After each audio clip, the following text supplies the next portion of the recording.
It was a cold evening in the city. The restaurant was warm and filled with the aroma of roasted meat and buttered bread. At a corner table sat Daniel Rowe, a man every magazine called the youngest millionaire of the year. But tonight, he wasn't smiling. His eyes stared blankly at his untouched plate, thoughts far from the glittering world he lived in. Outside the glass window, Lena Carter stood shivering, clutching her worn coat tighter around her shoulders. Her shoes were torn, her hair tangled from the cold wind. She hadn't eaten since yesterday, and her stomach ached. Her little boy, Eli, slept wrapped in an old blanket near the alley. When Daniel pushed his plate away, signaling the waiter to clear it, Lena hesitated before stepping inside. Heads turned as she entered, her timid voice barely above a whisper. "Sir, may I have your leftovers?" The waiter frowned, ready to send her away, but Daniel raised his hand. "It's all right," he said softly. He turned to her, really looked at her, and something inside him changed. There was a deep sadness in her eyes, but also strength, a quiet dignity that pierced his heart. He nodded to the waiter. "Pack a fresh meal for her," Daniel said. Lena blinked in confusion. "No, please, I don't want to cause trouble. Daniel interrupted gently. "It's no trouble, sit." He moved the chair out for her, and for the first time in months, someone treated her not as a burden, but as a human being.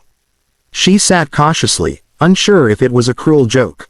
Daniel smiled faintly. "What's your name?" "Lena," she murmured. "I used to work at a bakery, before it closed." As they talked, Daniel learned she had lost her job, her husband had died in an accident, and she had been struggling to raise her son alone. She wasn't begging for pity, just food for one night. When the waiter returned, Daniel didn't let her eat alone. He ordered 2 meals and shared dinner with her like an old friend. They talked for an hour, and when she mentioned Eli, Daniel's expression softened. "Where is your boy now?"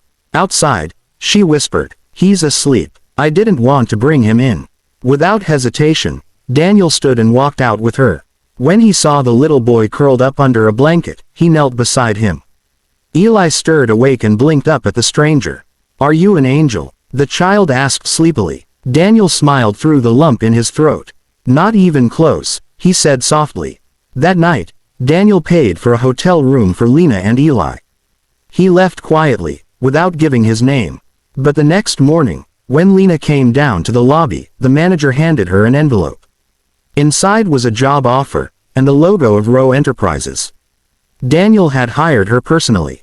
"Report on Monday," the note said. "You won't have to ask for leftovers again." Months passed. Lena worked hard at the company's charity division, and Daniel often checked on her and Eli. They became close friends, then something more, built not on wealth, but kindness. One evening, as they walked through the park, Eli ran ahead to chase pigeons. Daniel looked at Lena and said quietly, "That night, when you asked for my leftovers, I realized I was the one starving, for something real." Tears filled her eyes. "You gave me hope," she said. He smiled. "You gave me purpose." And under the fading sunset, the man who had everything found the one thing money could never buy, love born from compassion.